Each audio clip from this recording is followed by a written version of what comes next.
This is episode 37 of Cinescope. And what am I going to say? I killed the president of Paraguay with a fork. How have you been?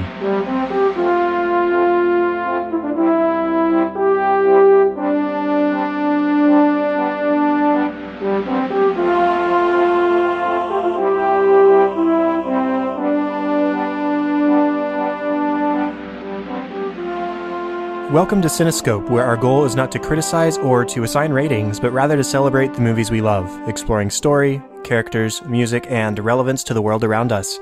I'm your host, Chad Hopkins, and returning to the show today is Blake Collier to talk about his all-time favorite film, Grosse Pointe Blank. Blake, how are you doing? Pretty good. How about you? I'm doing well. I'm a little tired, long day of work, but I am excited to talk about this movie since you are obviously so passionate about it. Yes. I am very passionate, as hopefully that will show as the podcast goes on. So just in case y'all don't remember, I was on the Strangers episode, I believe it was, and I'm the resident horror fiend and columnist / producer at Real World Theology. I co-host the podcast The Body, the Blood, and Impossible to Say, and I also happen to be a John Cusack fanatic, which will come into play in the film tonight as well. So that's a little bit about me, just to jog your memory.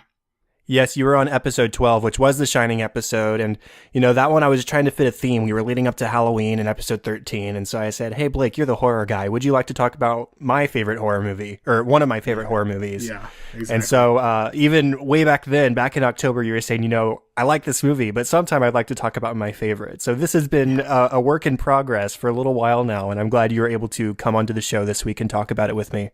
I'm glad you could have me. Well, before we get started talking, I want to remind everybody to please go over to iTunes, rate and review the show, subscribe to the show, all those things that help us to grow our audience and to just continue going on, keep on keeping on, and expand. And if you can share this episode or any episode that you enjoy with your friends and family, that's another way for you to help us out and to just, again, help us to grow. So, that being said, let's talk about our movie. Are you ready, Blake? I'm ready. Okay, we are talking about Grosse Pointe Blank, which was released on April 11th of 1997. So we're recording this the day after its 20th anniversary. How about that? That's awesome. That was not planned, by the way. No, it was not, because I had actually forgotten.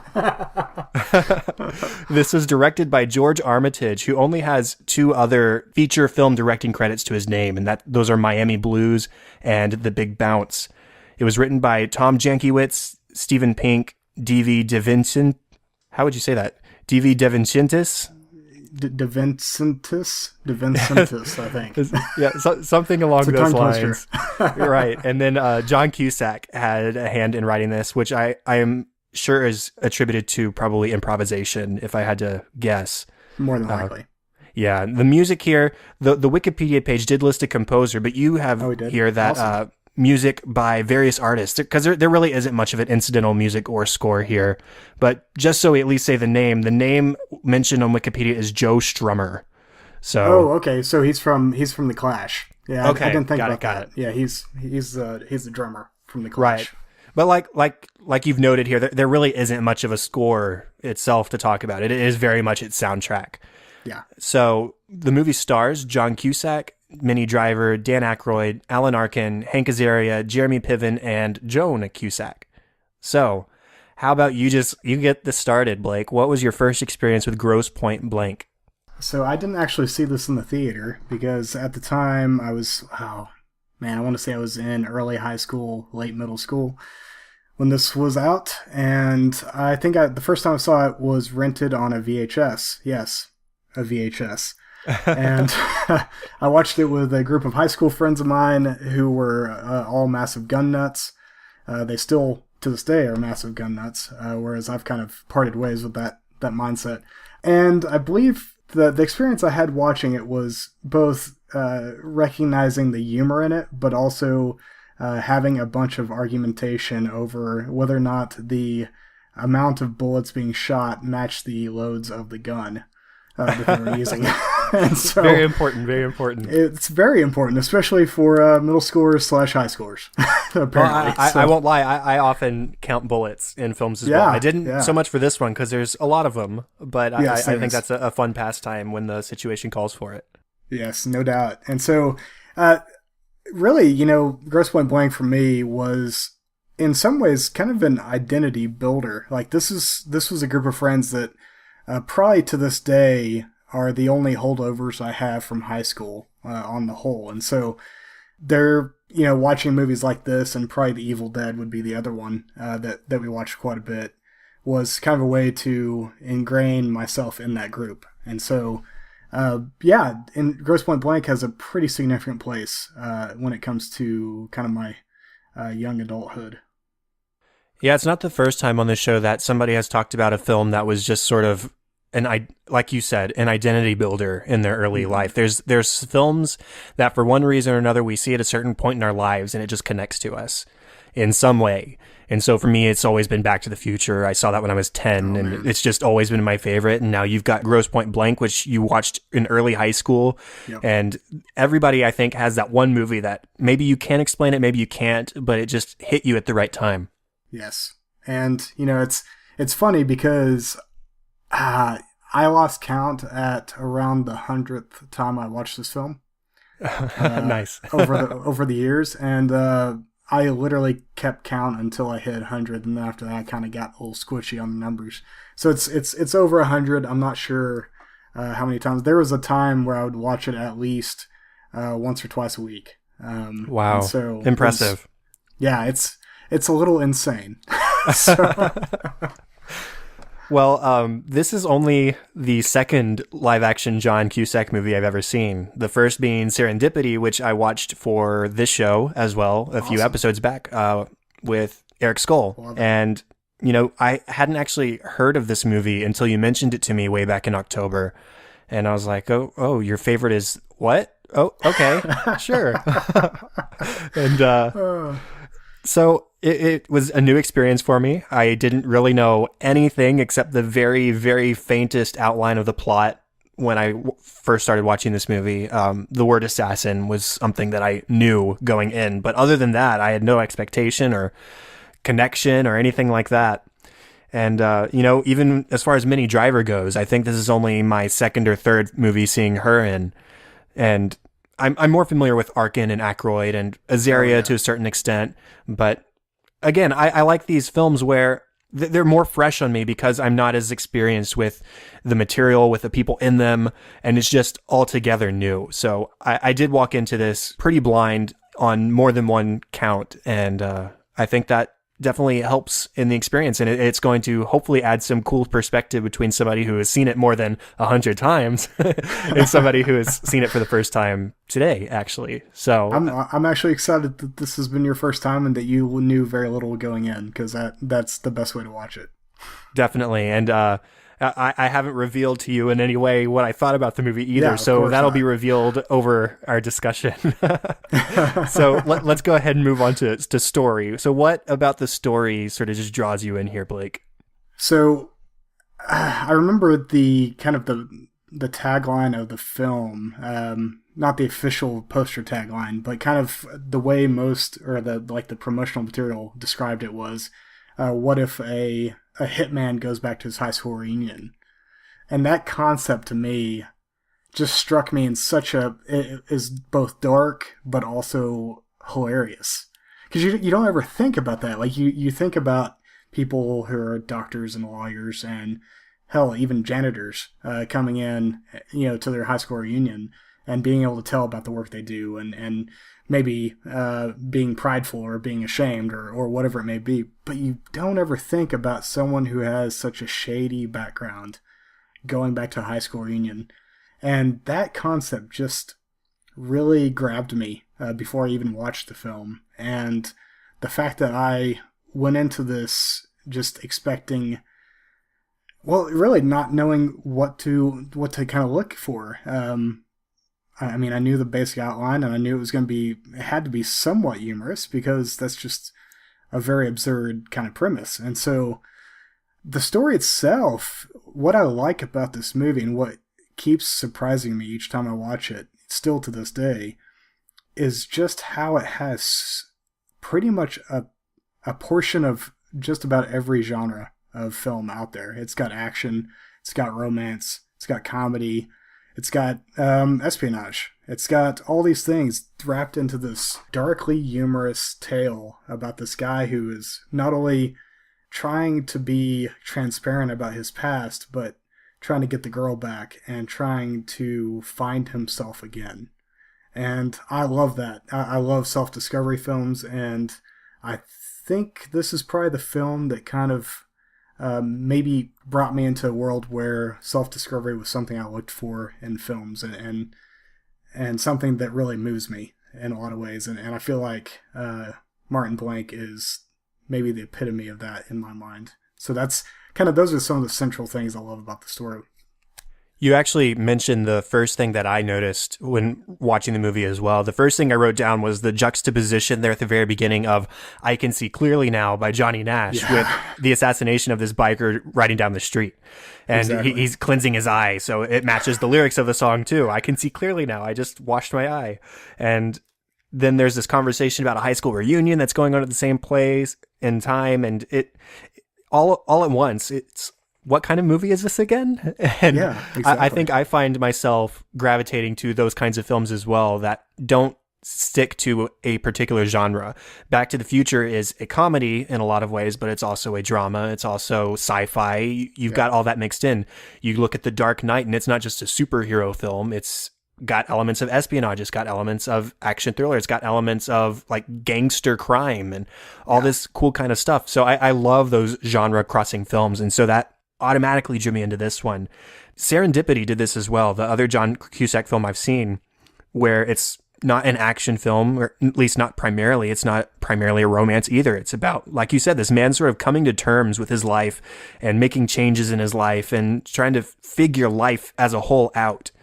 And then it brings in all those other elements of action, of comedy, of romance. And I really liked that. Yeah. And there are many moments like I Can See Clearly Now with the murder throughout the film, where you have these happier songs, or perceived happier songs, matched with those sometimes really gruesome and violent action scenes. Yeah. And you know, it's interesting to notice, like, so some of the scenes that stand out to me are the ones where he basically says the same refrain. It's not me. Or why does everyone think it's me? Whenever he kills someone, he always says that. And those scenes are so pivotal within the scope of the story, because you just see him slowly deconstruct in like the very film itself. And each time he has to say it, you start to feel like he's sinking in, like the knowledge is sinking in that he's starting to not believe it anymore. He's starting to think that it actually is him that's doing this, and that he has to take ownership in it. And so, like, it's usually followed by some kind of very violent, blunt kill that he does. And he says that, and you're just like, each time, but it kind of is you. And he starts to recognize that. And those are some of my favorite scenes in the film, because they just get like more and more, like his countenance just gets worse and worse as the film goes on, as he starts to realize that, and as he starts to be honest with himself. Yeah, the third time in particular when he says it is almost in defeat. Yeah. Where he has just killed the guy at the reunion with the pen in the neck. And he sits there, and Debbie walks around the corner and, of course, runs off screaming. But he just sort of kneels down and holds his head in his hands. It's not me. Well, yes, it is. And that's the third or fourth time he says it at this point. And so, yeah, it really is in defeat. Well, the only other thing I had mentioned for story, at least, because I have a lot of character notes, is that, and this doesn't really mean a whole lot, but this is a very 90s movie in execution, at least, as well. And I appreciate that. You've got these over-the-top gunfights complete with these bright muzzle flashes, and the super 90s soundtrack with the nostalgic 80s mixed in. So it feels in its element as a 90s film. But I don't think that dates it too much either. I think it's still a very watchable movie. It's not like cringeworthy 90s. Yeah, and so I feel like because it places its setting in, 96, 97, it almost requires the film to look that way. And I think that's why it still stands the test of time, is that you're going into this expecting a guy who's about to go to his 10-year high school reunion in 1997. You don't want it to look extra modern. You want it to look 90s because that's what they're trying to get at. And so that it really works surprisingly well, how well it stands up. And yeah, you can kind of laugh at some of the car body styles and the fact that there's still arcade machines and convenience stores and all these things that are very 90s in their orientation. But that's kind of the key to the writing of this film, is that, yeah, all those things can be noticed and they can be chalked up to the period of time that the film was made. But ultimately, the writing stands out as something that really can transcend the time it's kind of being made in. And that's what I love about the story, is the writing is really solid. There's some really strong, witty dialogue, and kind of just the progress of the narrative is kind of stunning the more you think about it. And yeah, it's a story that I can talk about quite a bit. So, well, let's go ahead and use the talk of the dialogue to transition into the characters. So let's talk about Martin a little bit. What I love just about Cusack in general is that he's such a natural actor. Yeah. In both of the roles I've seen him in, and in clips I've seen from other movies, he just is so relaxed in the role. He's so authentic, and I just like watching him because it doesn't seem at any point that he's forcing anything. It's so interesting that you have that view, because a lot of people would actually go the opposite way and say that he's, so like with Serendipity, for instance, he's not your typical leading man. Like he's kind of gangly. He's kind of dorky. He doesn't have that kind of Brad Pitt suaveness to him. He's very kind of raw and blunt. Just like it is odd to see him oftentimes in an action role, because once again, he doesn't quite fit that role. So yes, I totally agree that he's a natural when it comes to acting, but the places you end up finding him as an actor are very odd choices a lot of times, and yet he makes it work. I totally believed he was a hitman. This whole time I was like, I feel like if I actually met a hitman in real life, they would have the audacity and the paranoia and just the black humor of Martin Blank. I would almost think that that'd be the only way they could survive. And I think he pulls it off wonderfully. Yeah, he does have this dark sense of humor that is definitely befitting of an assassin, of his line of work. Yeah. And it's funny because that dark sense of humor conflicts with him at certain times in the movie with his desire to be honest with Debbie and with Paul, and his ability to convince other people that because he has this sort of dark comedic personality and has that sort of twinge to his voice and the way he talks to people, it doesn't always convey honesty the way he would like it to. No, it doesn't. There's almost a natural sarcasm that follows it around. Right, but I think also, despite the sense of humor, he's got this detachment that you can see in his eyes, and almost a sort of pain or a history in his eyes that you see. And later in the film, we learn more about that dark history and why he is the way he is to a certain extent. But I love that John Cusack is able to bring both elements of that character to the screen. Yeah, and I really think he's able to kind of wear many hats. I think one of my favorite relationships in the film is ultimately between him and Debbie. And there's such an awkwardness, but also a tenderness in the way that their relationship is portrayed, because he left her on prom night 10 years before and disappeared and never said a word to her for those 10 years. And then all of a sudden he shows back up. And there's the first thing you see whenever they meet each other again is they like embrace and start kissing like madly. Right. It's like this visceral, very high school reaction. Yeah, it is. But there's just that natural attraction they have for each other. And then they have to they end up putting their guard up right after that, because they know that that's not the way life works. Like, you can't just pick up 10 years later and start off where you left off. And so even though I feel like that's a very gracious moment, it's something that's very stark and it stands out within the scope of the movie. And really, if they'd gone that direction, the story might have turned a little different. But I just love that. There's a tenderness there, and there's a playfulness and a humor that kind of gets traded between them. Even though she's dealing with the struggle of, being betrayed, ultimately, by him. And he's dealing with the fact that he doesn't like who he's become. And he longs for the time when he had her. And so he's looking to get her again. And so that's the struggle, and that's kind of the standoff that they're having in each scene that they're in. And I just feel like that relationship and the way Minnie Driver and John Cusack played off of each other is marvelous.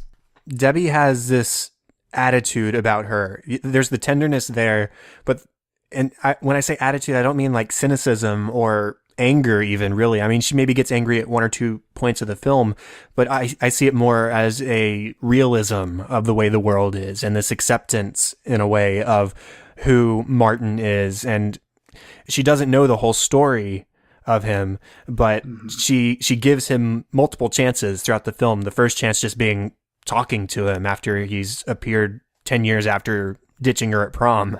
So I like that she has that attitude about her. And then she also does have, like you were talking about, this charm and this lovely personality. She's somebody I'd like to hang out with. She's cool. Sure. She's I like the character. I just like her. Minnie Driver's a likable actress, I think, and she looks great on screen. She acts well alongside John Cusack and does the character a lot of justice.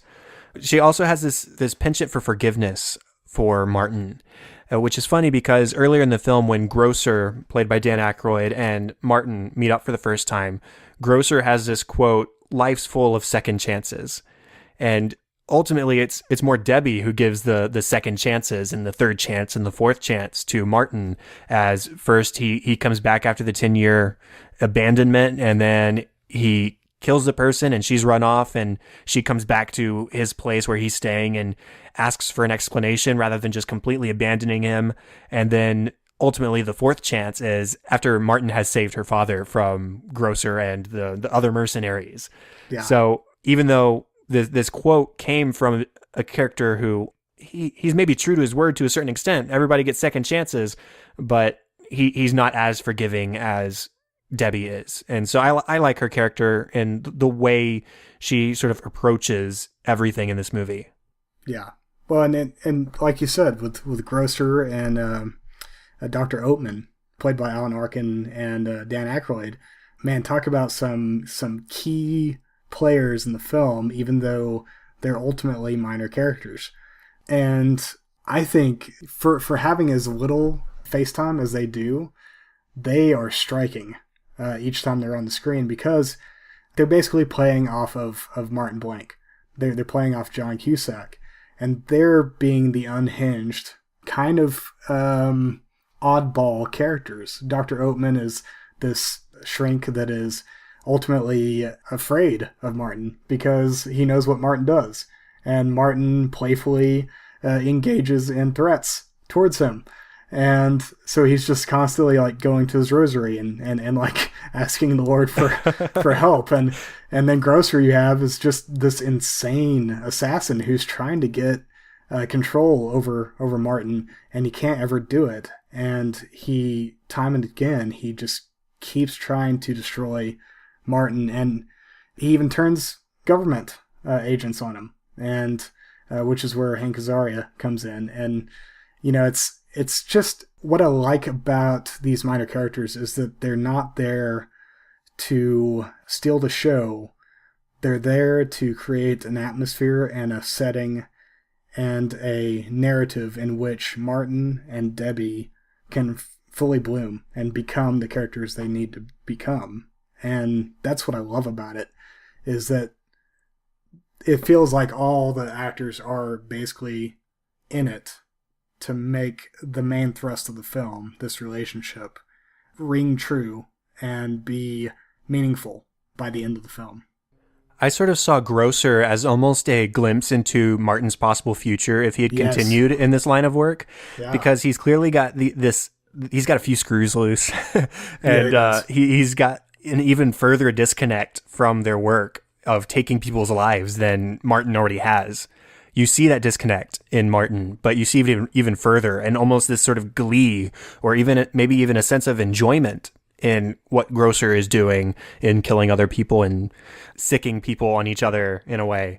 So that's how I sort of read that character. And, you know, he has that quote, life's full of second chances, and he's true to his word. He gives Martin that second chance, but as soon as Martin in a way betrays Grosser by taking the Detroit job, even though I don't think Martin really had much of a choice or a hand in the matter, he's not willing to give third chances or fourth chances like Debbie does. And so again, that almost enjoyment for taking other people's lives and those few screws loose, that he's a little bit of a crazy person.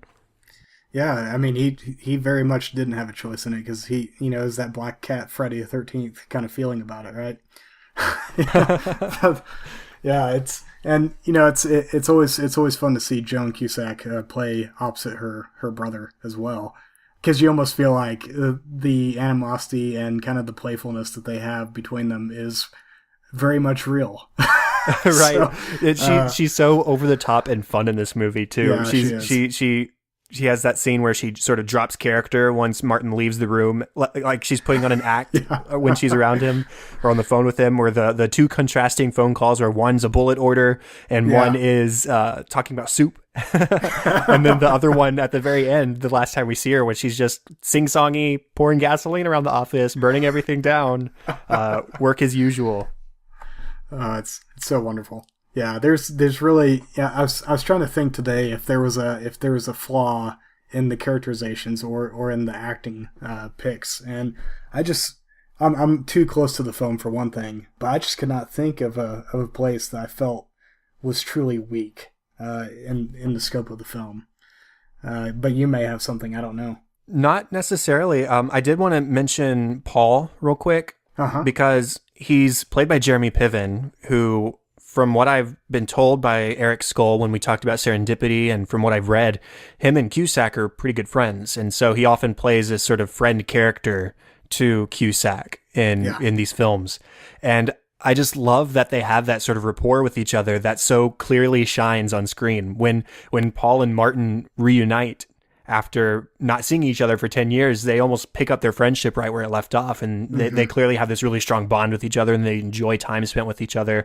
So I think that's a really cool collaboration. Even though Piven's character isn't huge in this movie, he does play a pretty strong turn in Martin's character sort of humanizing himself. For sure. And unlike Debbie, Paul almost has this sort of lack of awareness in knowing that people change, because he has been living in this town for 10 years, well, beyond 10 years. It's been 10 years since high school, but all these people are still around. They're still doing the same jobs. They're still the same old people. And here's Martin, who's been gone for 10 years and comes back, and Paul realizes, I don't know this person anymore. Yeah. And so there's this sense of awareness that, oh, okay, people do change if they're given the chance to, really. And he's willing to help Martin in that moment right after he's found the dead body. But then after that, he almost shows this hurt that he doesn't know the whole story. He doesn't know his friend anymore. Yeah. And there is a little bit of pain in that scene before Martin leaves a reunion, where this character who considered him a friend is pained at not knowing his friend anymore. Yeah. Basically looking at a stranger. Exactly. Yeah, it's you know, and those are interesting moments, because I think you know, part of it, we'll get into some of the themes a little bit later, but one of the interesting things is just how we relate to each other and how time can change those relationships, and you know, if those friendships don't last, and you see a person again 10 years down the road without any kind of catching up to that point, you know, you're basically looking at a new person. I mean, people change within an amount of time, and so if you're not up to date, if you're not keeping up with that person, you're not going to see the same person that you knew back 10 years ago. And so there's moments in this film that really just strike at the nature of human relationship and human connectivity.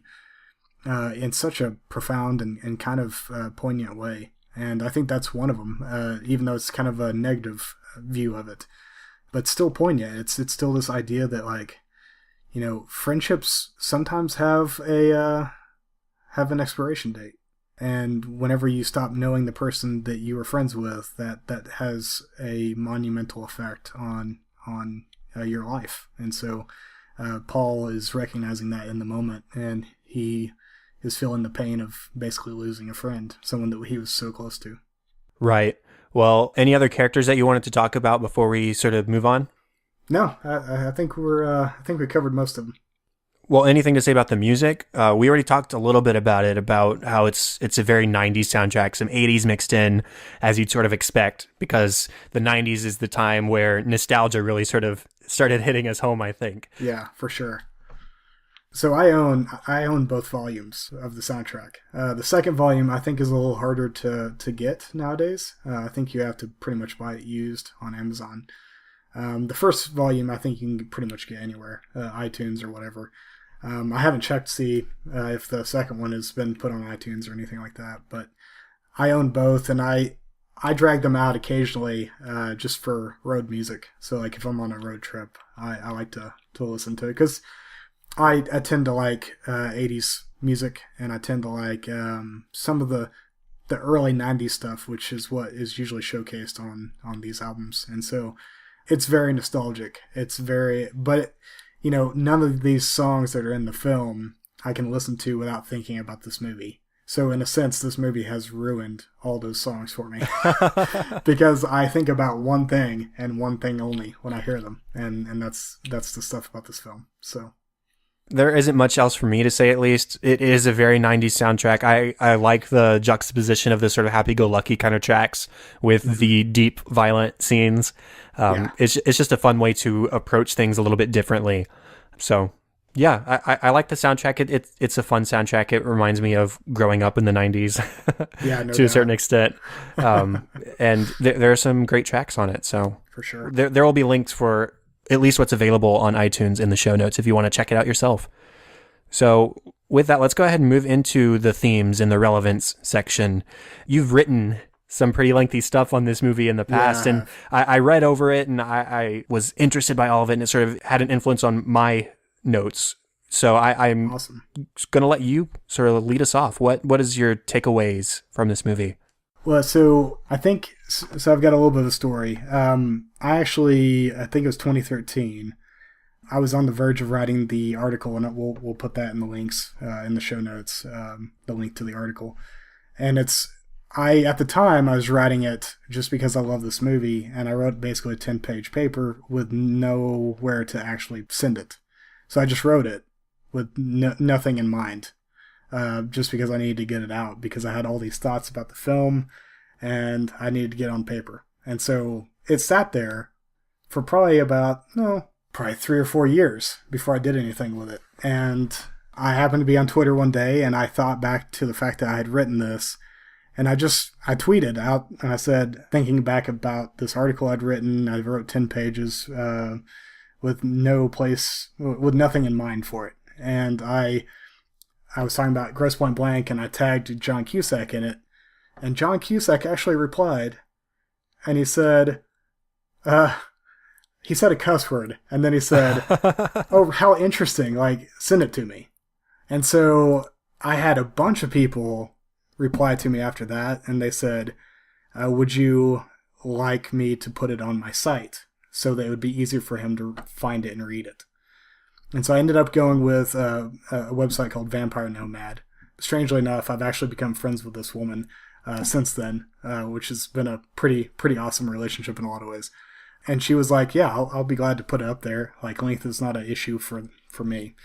So I ended up doing some changes on it, and I put it up. And he actually did read it, and he said, it was very good. And that's very cool. Yeah, it was cool. And when I wrote it, I remember I had forgotten this, but when I wrote it, I had talked about writing it and had tagged him in it. And he actually sent me a direct message basically asking me what do I want to know about the film. And so I asked him a couple of questions, and he answered them, and that was the extent of it. And his response was, kind of this juxtaposition of the truth that we tell ourselves over and against the reality of our actual standing. For him, a lot of it was political and in nature. And so like this idea that America can be like this great nation who is a peacemaker, all these things, and yet a lot of times our foreign policy tells us otherwise. Like we go and we bomb other countries and all these things. So he's saying like we tell ourselves these stories, but the reality of the situation says something completely different. And so for him, Martin Blank was a representation of this two-faced nature of reality and the stories we tell ourselves. And I basically took it in the other way, and since that took it in a personal way, like we all tell a story about ourselves. And some of it is true, but a lot of it is based on how we want to be viewed. And for redemption to happen within the scope of this film, he has to come to terms with the actual reality of who he is.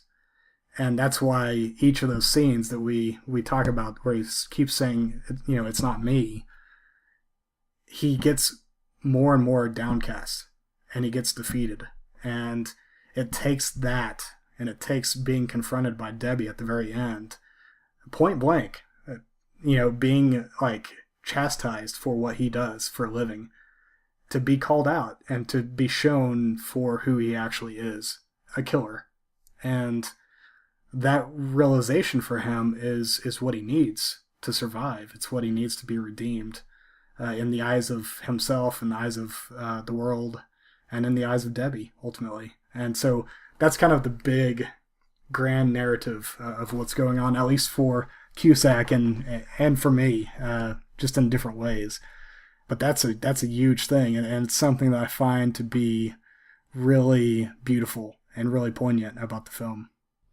What better setting for a message about sort of a two-faced kind of personality than a high school reunion? Oh, no, right. This is 10 years after you've left people that you've been going to school with for 18 years in some cases, and you've all split your separate ways, and then you come back together to basically try and make an impression about the life you've made for yourself. So you have all these characters who are trying to put on a face and say, look what I've done with my life. Let's see what you've done with yours. So I think those themes are, like you said, really poignant. My big takeaway that I wrote down was that we all have baggage. Yeah. And we all have ways of coping with it. So you have these characters who are putting on faces, and in order to sort of put on those faces and to cope with the twists and turns that life have brought them, you've got Martin, who has taken on this career of killing people to sort of cope with the abuse at the hands of his father, we assume, as a child. You have, not to say anything about marijuana, but you have Paul smoking marijuana and a couple other characters smoking marijuana as a sort of way of coping with maybe age or with stress or whatever. You have Bob doing drugs. You have Debbie with a radio show. Not to say that people with radio shows are coping, but this is a person who's spent her whole life in the same place, was abandoned at prom by this character she loved so dearly, and here she is 10 years later still sort of talking about it a little bit.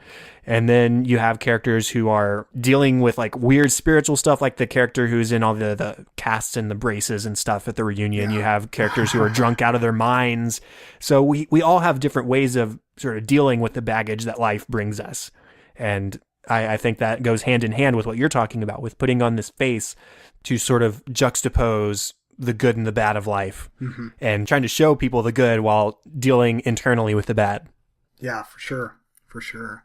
There's so many things that could be said about kind of digging in deeper into those ideas.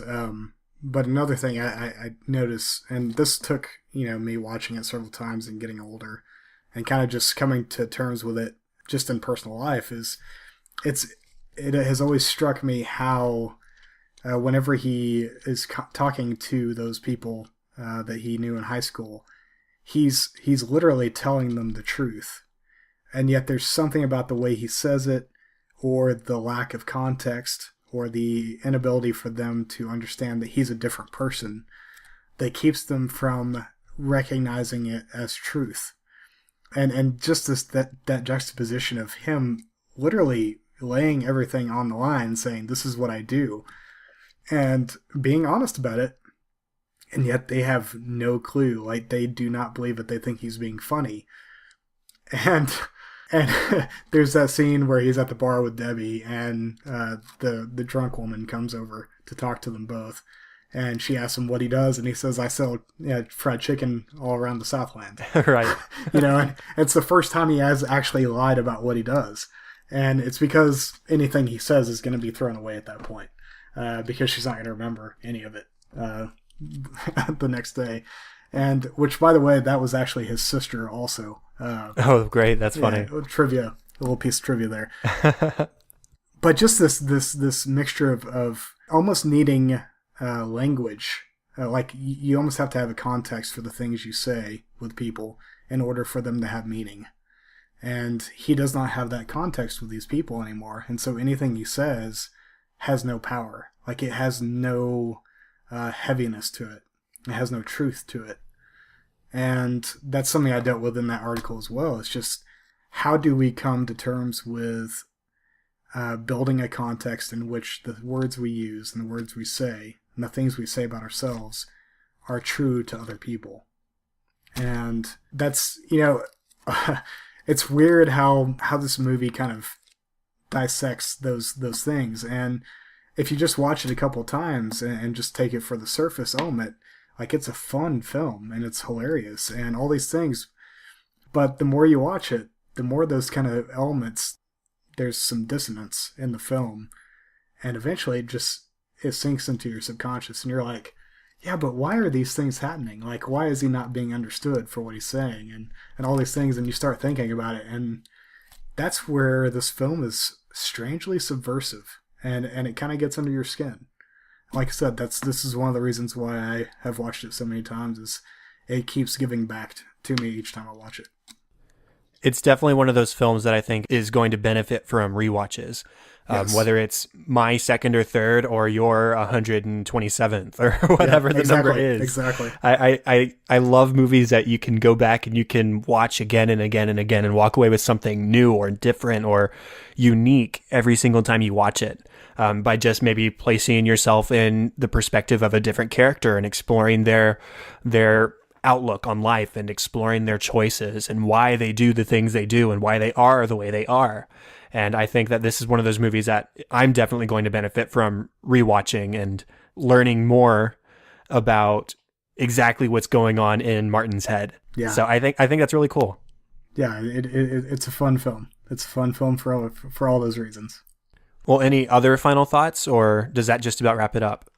That just about wraps it up. I tell people, go definitely read my article, but don't read it until you've seen it a couple times at least, because I want you to actually enjoy the film. I don't want you to go into it thinking about these things automatically. I want you actually to find humor and to just enjoy the film as a film, and just let it wash over you, and because it's fun, and there's a lot of great dialogue and great acting going on in there, and it's a film that I always go back to and it always brings me joy. So it, along with Serendipity, sort of make me wish I could see John Cusack in more films nowadays. I need to go back and explore more of his filmography because, like I said, I like watching him on screen. He's so effortless in a way.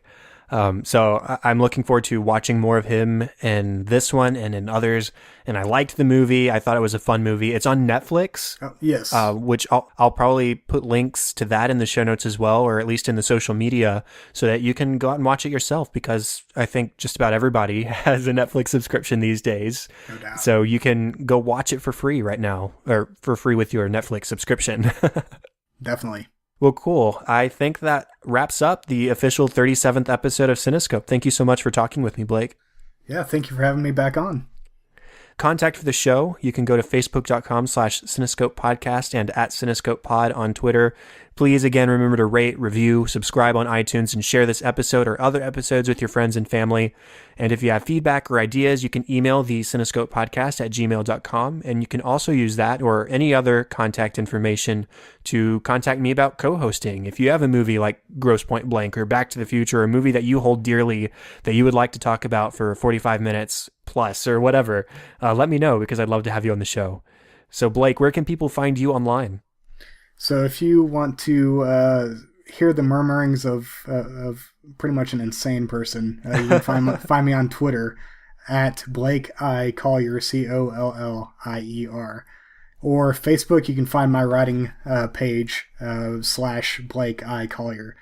Or you can go to my website, www.blakeicollier.com, where all of my podcasts, all of my articles, and everything I've pretty much written can be found over there.